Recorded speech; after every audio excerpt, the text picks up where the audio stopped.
So here I'm taking the back pattern of the bodice and placing it on the wrong side of the fabric that's on fold. I've traced it and left 1 centimeter allowance on all sides.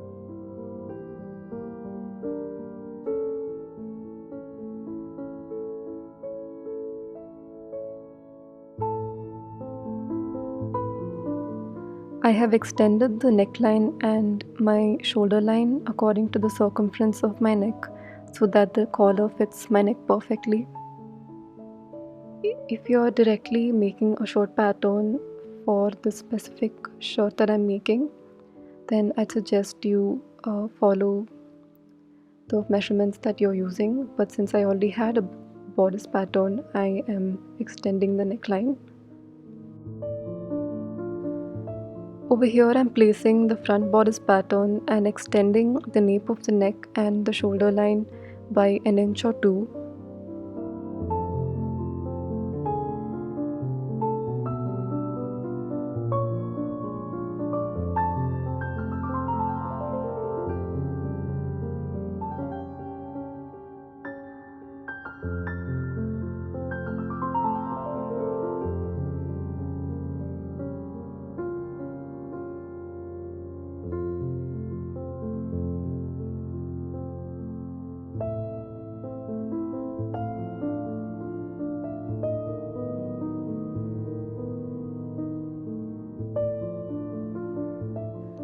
For the placket, I'll be extending the center front by 9 centimeters because I wanted a 4 centimeter wide placket, and for that you need to double the 4 centimeters and add 1 centimeter seam allowance.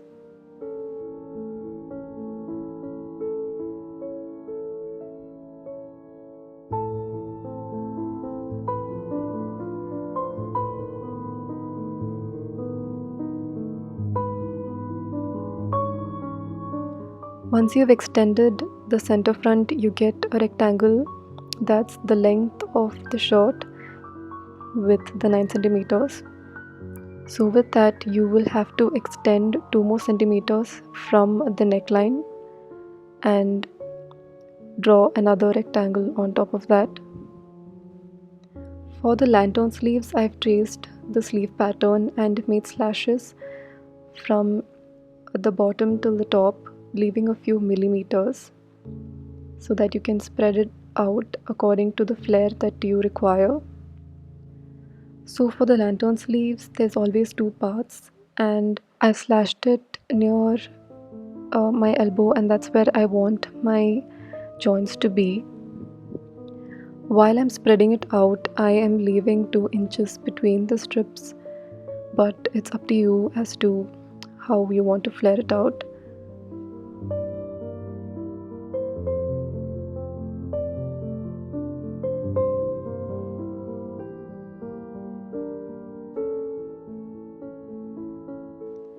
And I'm doing the same for the bottom part of the sleeves.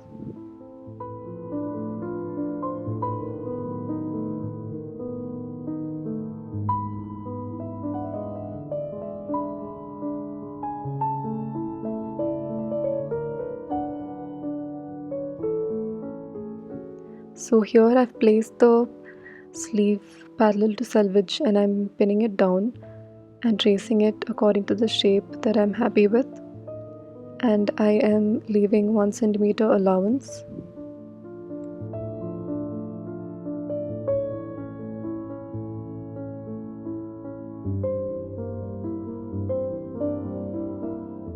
Now that you've got your patterns ready, you can cut it out.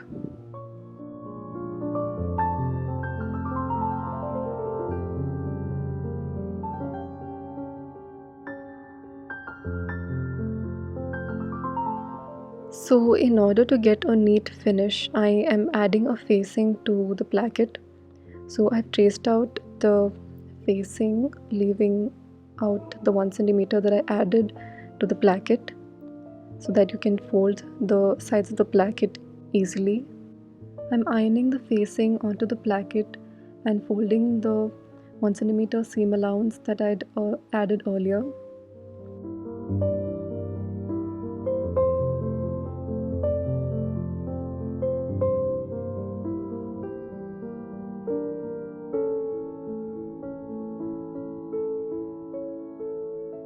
And here's my dog being annoying as always. Once you have everything ironed down, I am folding the folded side of the placket to the edge of the facing and make sure to iron it really firm.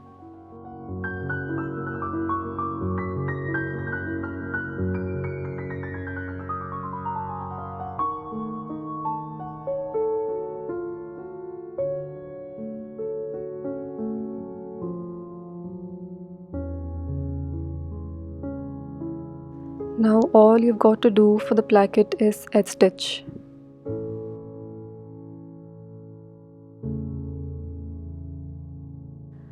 So once I'm done with the plackets, I am overlapping the placket and aligning them properly and placing the back, aligning the shoulders so that I can finish the shoulder lines.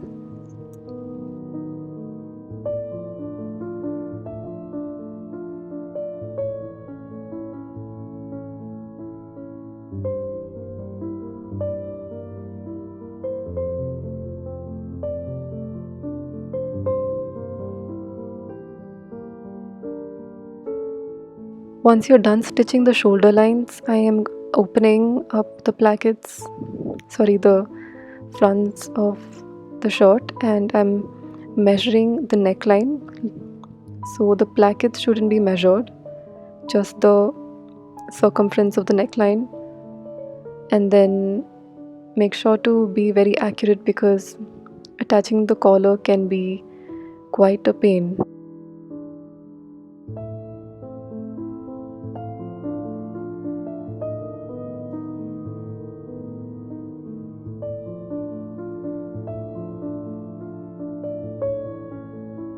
So mine measured 37.5 centimeters. So in order to make things easier, you can trace the collar from a shirt that you already have, and mine surprisingly measured exactly 37.5 centimeters. You can increase the width of the collar if you want to, and I prefer it that way. And here I've already cut a facing, leaving out the 1 centimeter allowance that I'd already added to the fabric. Iron it down really well. Taking another piece of fabric, I am placing the already made pattern on top of the piece.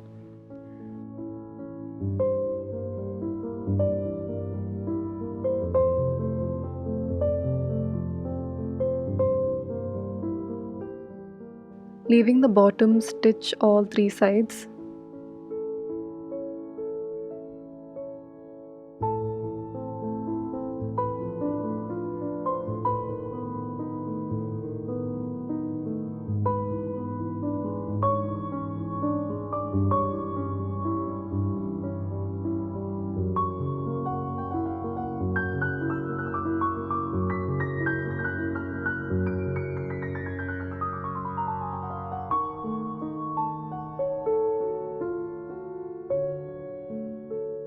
Starting from the bottom, I have reached the corner, and in order to get a sharp corner for the collar, once you invert it inside out, you need to take multiple strands of thread and place it near the pressure foot such that it touches the pressure foot, and you need to stitch slowly on top of the thread so that it's nicely secure. Take the right end of the thread and turn it inside the collar, and then putting the threads away, continue stitching the top part of the collar.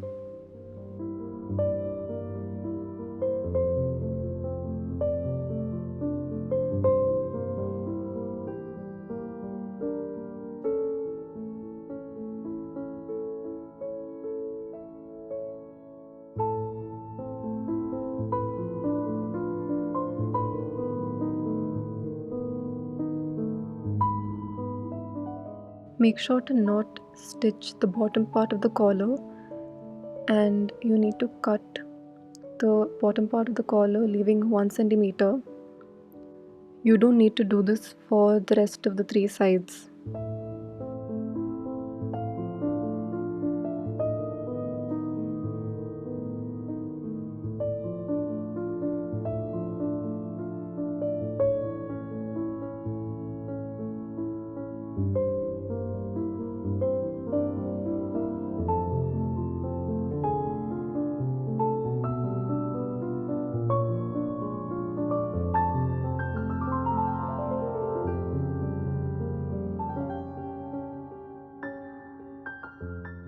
Once you've cut the collar out, I am pulling the collar inside out, and the reason why I told you to stitch the threads that were near the corners is because you could pull out the threads and it would help you give you a really nice sharp corner.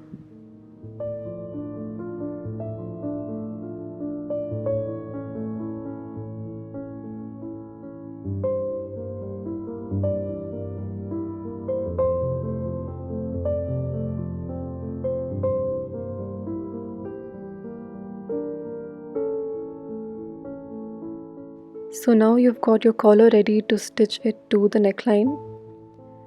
So over here I'm opening the plackets and keeping it away so that it doesn't get in the way when you're stitching the neckline.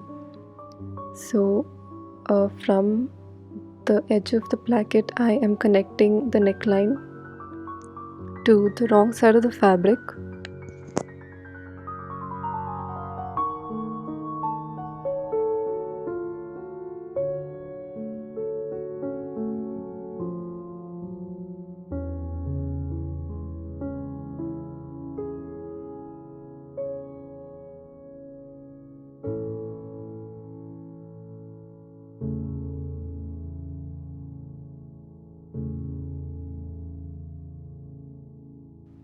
Stitch the end leaving 1 centimeter allowance.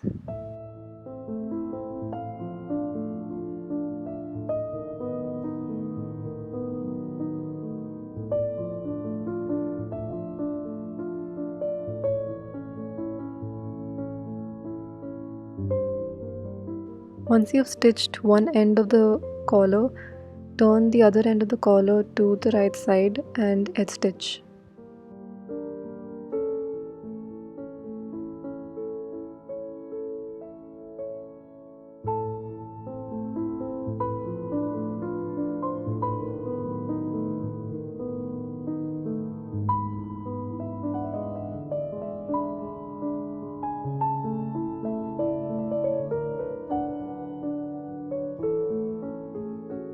Now to get a really nice finish to the end of the placket, you need to fold the extension that we'd made while tracing the pattern, and I'm folding it twice here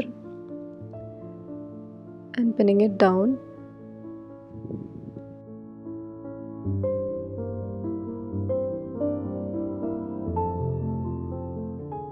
So here I'm stitching the end of the placket with half a pressure foot distance. Now I'm folding the sleeves into half and making a notch so that I can align both the halves of the sleeves and pin it down. Taking the longest part of the second half of the sleeve, I am aligning both the edges evenly by making 2 notches and pinning it down.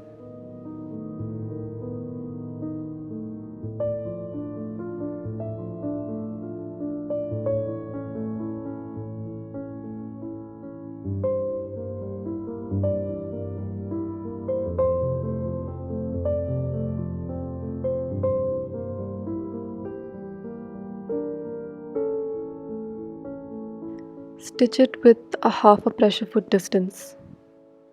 I'll be adding gathering near the wrist, and for that I'm taking a needle and thread and going in and out of the fabric until the end.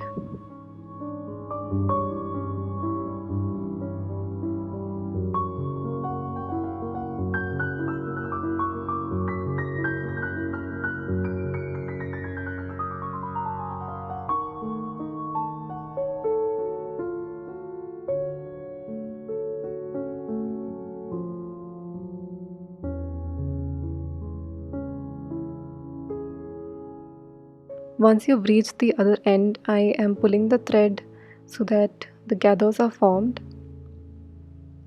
and then do it until it fits your wrist.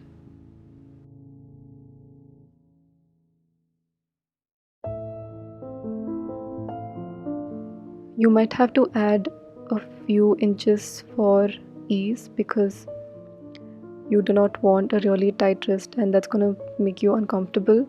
So I am adding an inch to the measurement of my wrist.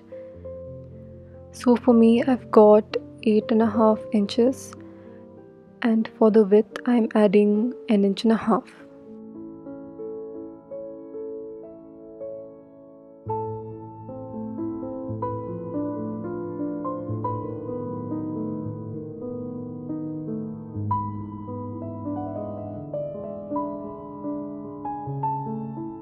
Make sure to place the fabric on fold because you will need 2 of these strips.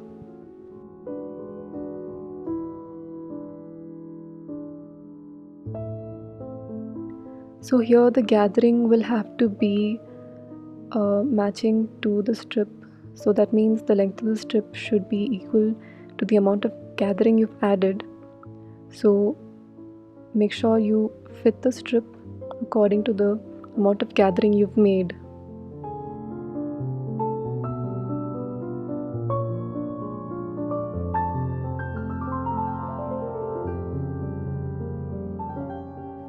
I've pinned it down here and stitching it with half a pressure foot distance. So once you're done with that, fold the other edge at 1 centimeter and fold it again onto the wrong side and edge stitch again.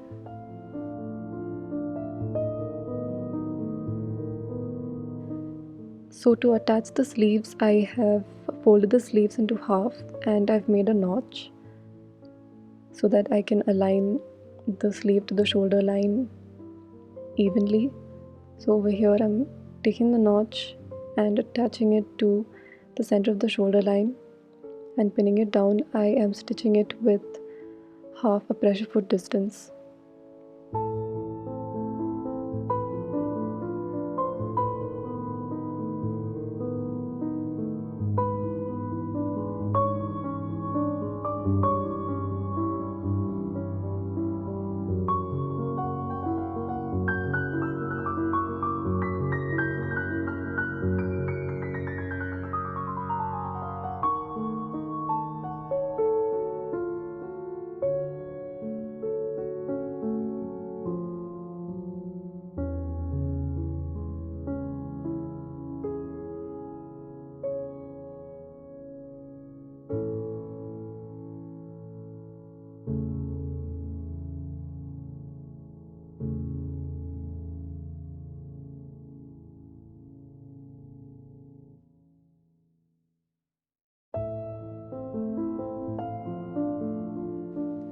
Once you're done stitching the armhole, I am joining either ends of the sleeve right on right and joining the side seams as well and stitching with either half a pressure foot or 1 centimeter distance.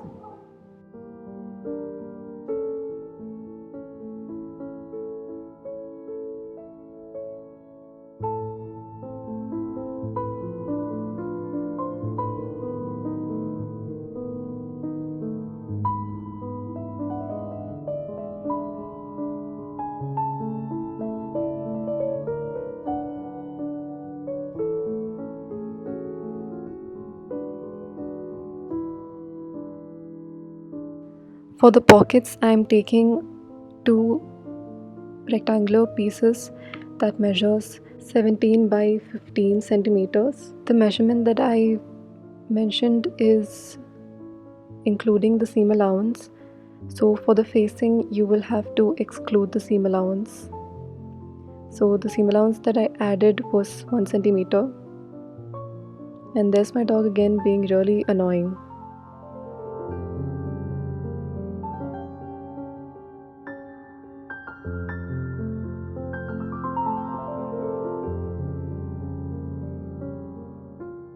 And for the facing, I am taking a rectangular piece of facing that is measuring 15.5 by 12.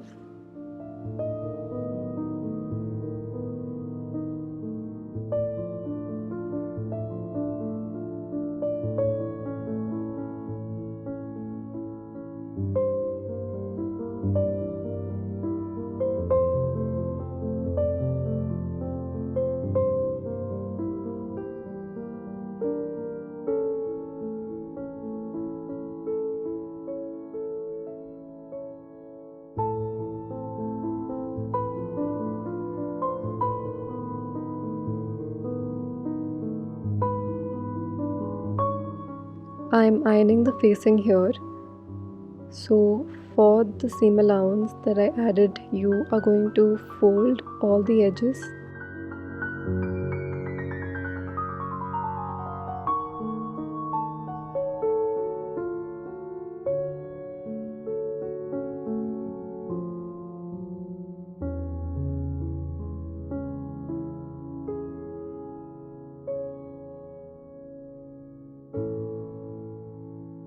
Once you've ironed the edges down, you are going to fold the square piece into half and measure 2 centimeters from the folded edge and stitch.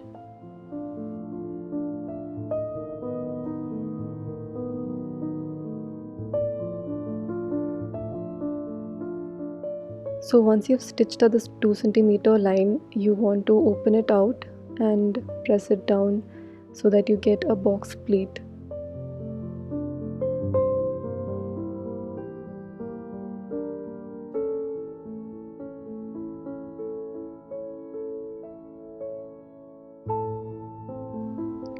I've made 2 of these pockets and I've pinned it down where I want it to be, and you just want to edge stitch it, making sure you leave the top part of the pocket open.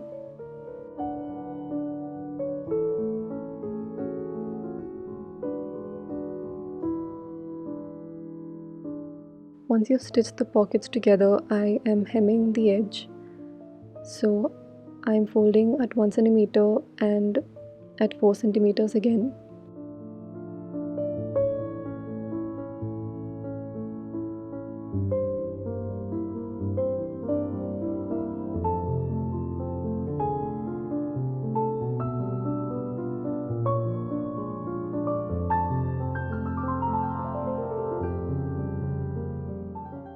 Edge stitch once you've pinned the hem down.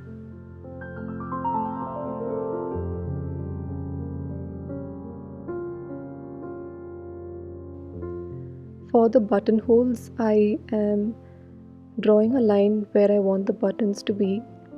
So I've started from the top and I'm leaving 3 inches for every buttonhole.